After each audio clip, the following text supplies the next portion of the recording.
Hi, I'm Mello Barron. Welcome to the Tiburon International Film Festival. This is the 6th year here in downtown Tiburon, California, and we've been filming behind-the-scenes footage all week. We hope you enjoy what we've put together for you. How many hours a night are you getting to sleep? Well, right now, actually not enough. 3 to 4 hours max. But we actually came to a point that it's the showtime, so we have to be actually at our best. And we waited for this almost 11 months, putting everything together. And everyone is enjoying, the audience and the filmmakers. And so far, all the feedbacks were positive, and that makes us very happy. It's a passion to put this together with everyone else, and I love it. I love working with the sponsors, and I definitely appreciate the sponsors. If it weren't for them, you know, this wouldn't be happening either. The one that's out tonight, directed by Mark Rydell, that's the one I'm looking forward to seeing. I hear it has "hit" written all over it. Yes, it does. Okay, what did you think about the film? I thought it was very good. It was different. It had a lot of unusual things in it. The acting was very good.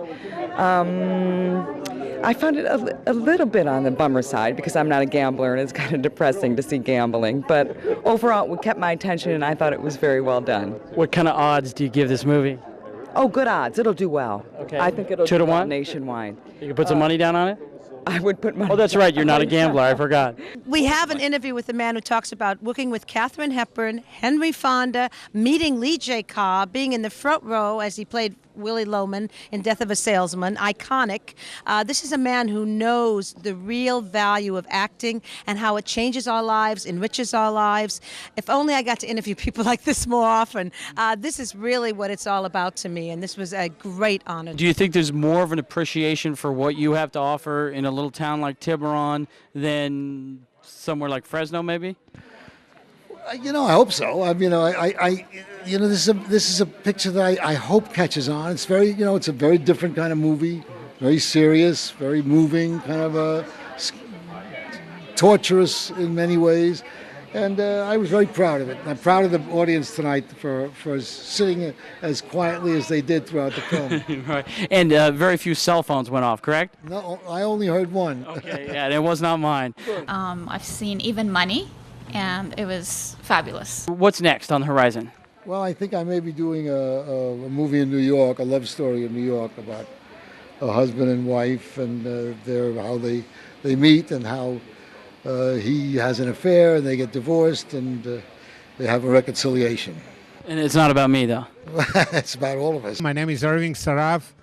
I have a film here together with my partner Ali Light, which is called The Sermons of Sister Jane. The film is about an activist nun who lives in Ukiah, California, not far from here, who, after 57 years as a very good nun, decided that she had been maybe brainwashed and that she was taught to believe the unbelievable. And that came about because she was one of the first to blow the whistle on a priest who was both molesting and stealing money from the church. And she went to Rome finally and got no help, so she went to the newspapers. And so it's her story. Woody Allen, how did you like working with him? It's so interesting, when I knew that I was going to do the picture as an actor with Woody Allen, I called up Marty Landau, who's a very good friend of mine, who had just done a picture with him, and I said, "What's it like doing a picture with Woody?" He says, "I don't know."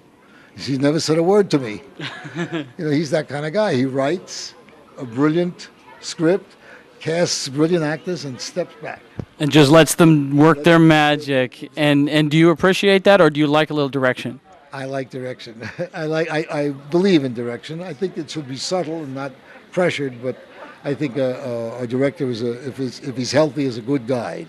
And now, what do you think about people that do these big budget movies like, I don't want to mention any names, George Lucas, who they don't seem to do rehearsals and they rely a lot on the blue screen. Is that a sign of the decay of the industry? I think it's a sign of the decay of our culture in general. I think that, I have great admiration for Mr. Lucas and Mr. Spielberg. They're brilliant. And we all do, correct? Yes, they're great directors, but that's another world. I'm not in that world. The world of George Lucas is brilliant for what it is. When he brought that picture to 20th Century Fox, I was at 20th Century Fox at that time making Cinderella Liberty, a picture I made with Jimmy Caan and Marsha Mason, which got her nominated for an Academy Award. But the studio didn't have any belief in it. So the head of production came into a meeting one day and said, I really did a good deal. I got Lucas for scale. All he wanted was the marketing. 20 billion action figures later. Exactly yes. Right. So they made the mistake on that, didn't they? And they didn't ask for rights to sequels or anything, did they? He had it all. Unbelievable. So I'm guessing there's no toys or action figures or video games going with your movie, huh? No, it's not that kind of a picture. I wish it were, because then I would get rich too. Oh, right, but it's not always about being rich, and it sounds like you're more into the human experience and character-driven plots, and wouldn't it be nice if there were more films like that out there? Well, I'm hanging on. I'm trying my damnedest to make those kind of films because I think they're the ones that matter. Okay, so if somebody wrote you a check for $100 million and say we want some robots in our next movie, would you do it? Absolutely.